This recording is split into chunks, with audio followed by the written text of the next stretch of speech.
Doon pa rin! Crash course tayo tungkol sa FM24. Ang dulo ay bawat isa sa inyo kapag paputok ng dalawa sa layong 500 meters.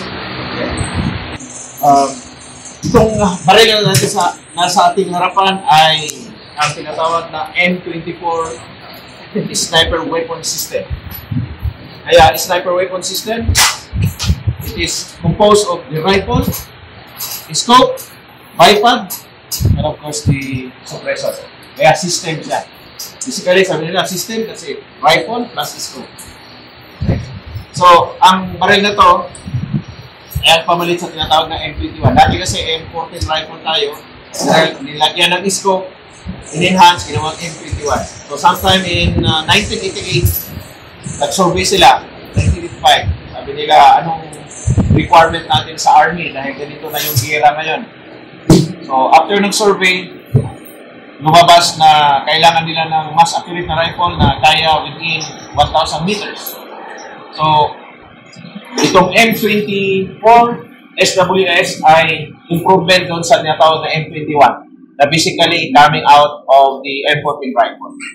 So, ang barrel niya, kung tingnan ito mahaba, that is 24-inch barrel, 24.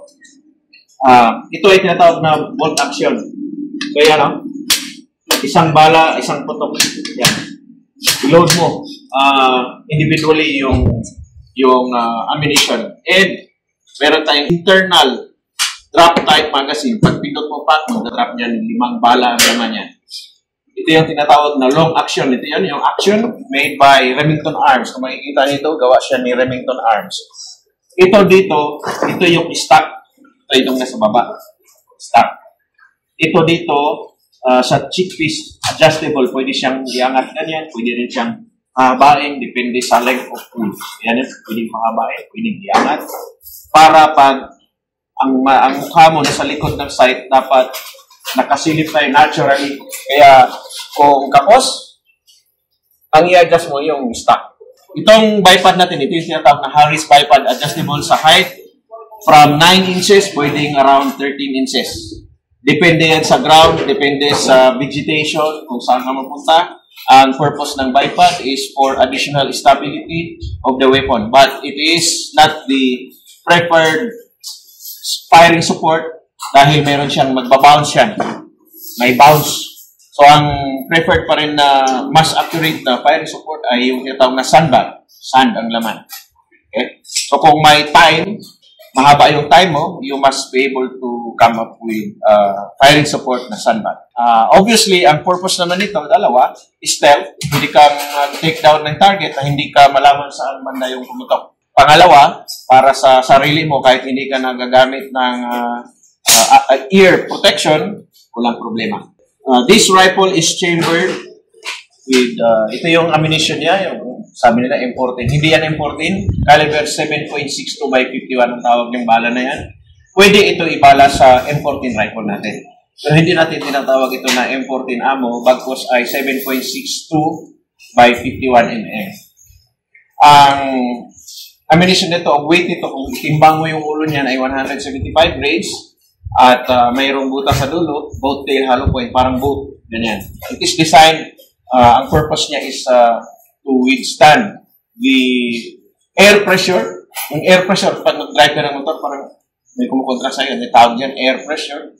Pangalawa is yung air drag o yung wind drift. Paganan, wind drift. Kung puputok tayo, paglabas ng bala, subjected siya sa weather condition, particularly sa wind. So, yung wind, mag-cross siya 90 degrees. So, yung bala mo na lumilipad, umiikot yan ganun, maapektuhan siya sa wind. And that is why, ang mga sundalo na tinitrain para dito, ay dapat medyo nag-iisip. No? Dalawa yan sila, sniper spotter. So, kasi meron tong involved na mga competition. Since it is long-range marksmanship, iniintindi mo dyan yung lipad ng bala. Yung tinatawag dyan, external ballistics. Palayo ng palayo, palaki ng palaki yung tinatawag na bullet drop. So kung siniro mo siya, for example, 100 meters, pagdating sa 200, hindi ka nagbago ng aiming point, may bagsak yung bala. Low heating. So, lalo na ngayon, nasa 500 meters tayo, and we are just thankful that si Sergeant Basig, in-adjust na niya para sa inyo na yung crosshair niya ay nakatutok na siya doon sa 500 meters. Basta hindi ka lang gagalaw, parang nagkuha ka lang ng camera shot, no? Tak! Hindi mo lang galawin, tatama yan sa 500 meters. Marksmanship fundamentals are the same. The way we press the trigger, parehas. Kaya lang, ang mayroong mga peculiarities kagaya ng tinatawag na aiming fundamentals na kung saan dapat ang mata natin ay around 3.5 inches. Yung tawag yan ay relief. 3.5 inches, wala ka makitang shadow, left, right, up, down. Walang shadow. Kasi kung may shadow, hindi na yan siya tinatawag na true sight picture. So, walang shadow. Actually, ina-adjust din yan dito. Sa focus, dito, may tinatawag na parallax adjustment para yung tunay na nakikita mo na crisp. Ang tawag yung crosshair yan, yung cross na nakikita mo dyan, ang tawag doon reticle. So, dapat crisp ng reticle, i-adjust mo itong parallax knob na andito sa gilid. Ito, elevation, dito, wind rays. Pero wala na kayong galawin dito. So, dito, kung nakikita nyo, hindi masyadong malinaw. Dapat malinaw na malinaw, crisp. At klaro ang iyong reticle, malabo ang target. Tandaan natin, ha? Klaro ang reticle, malabo ang target. Because our eye could not focus on two things at the same time, yung principle na sa pag-aiming, fundamentals of aiming, pag mag-aim tayo sa isang target, dapat makapokus tayo sa pinakamalapit, which is yung rear sight, front sight. Okay, ito, walang rear sight ito eh. Pag-start na doon, daan-daan kalabit, tong, huwag mong bitawan, ito, huwag mong bitawan, tong, daan-daan mo siya ibalik. Ay, ito yan. Bawal din yung pong, itanggalin ang mukha. So, ang tawag doon, follow through. Follow through is the continuous application of all marksmanship fundamentals every after the shot has been delivered. Ang ibig sabihin, wala kang babaguhin doon sa siko, wala kang babaguhin sa mukha, wala kang babaguhin sa kalabit, dahan-dahan ang balik, i-reset. And that is the same, kuha ka ng cellphone, kagaya ng ginawa mo, mag-ganon ka, mag-picture ka, tak! Pag-ganon mo, pagkuha mo ng, pagtingin mo dun sa shot mo, kung ano yung nakikita mo na frame, yun pa rin. Tama? Pero kung ganun ka, tak! Pagtingin mo, nasa baba yan. Ito na yung nakuha mo ngayon, hindi na yung true sight picture na sinilip mo. Tama? So the same is true dito. Therefore, para magawa mo yun, tanggalin yung psychological impact ng recoil. May tinatawag na psychological impact. Ano yun? Iniisip mo na mag-recoil na, parang sisipahin ako. Huwag mo nang isipin yun. Kasi ang bala, papunta naman yan doon. Hindi na mabalik sa'yo. So dapat hindi ka matakot. So recoil is just natural. It is an equal reaction to the bullet or the projectile that is being hurled forward. So mayroong equal, ano to, diba? Physics, law of physics. Na kung may tinapon ka papunta doon, may pabalik na force papunta dyan. Tama ba? May almost equal force. So, yun yung dahilan kung bakit pag puputok tayo, dapat nakadikit. Huwag yung parang may maluwang. Kasi kapag may maluwang, pagputok, parang sinipa, kanyan. Pero kung dyan, fix din dito, pong! Sasabay lang yan. Walang problema. Anyway, so from here, si Sergeant Basig ang mag-guide sa inyo.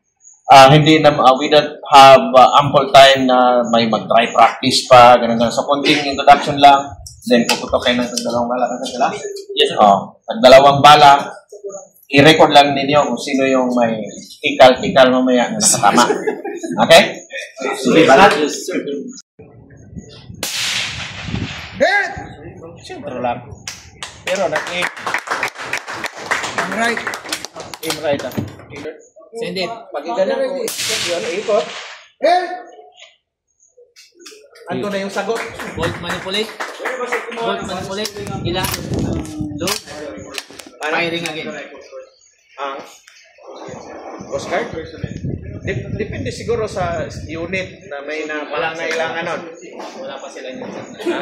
Kasi nakita ko sa US Coast Guard, ang kanilang pag-interdict na fast craft, mayroong caliber 50 na sniper. Ang purpose nila is law enforcement, yung mga nagpuplit ng drugs, binabaril nila. Ano yan? Miss. 9 o'clock. Miss. Kung ano yung mga nilagay nila sa Miss. Bolt manipulate. Angat. Hila. Hop. Balik. Tulak. 1 o'clock, 3 inches.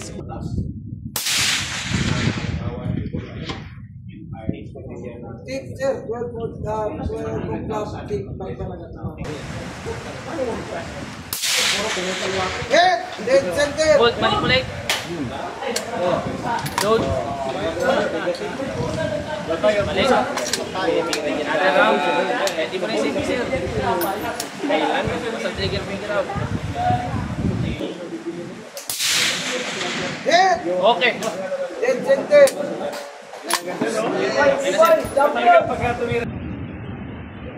Okay, bolt manipulate. Angat. Insert. Ammunition. No. Lagyan mo lang dyan, sir. Sige, close bolt. Firing yan, sir, ha?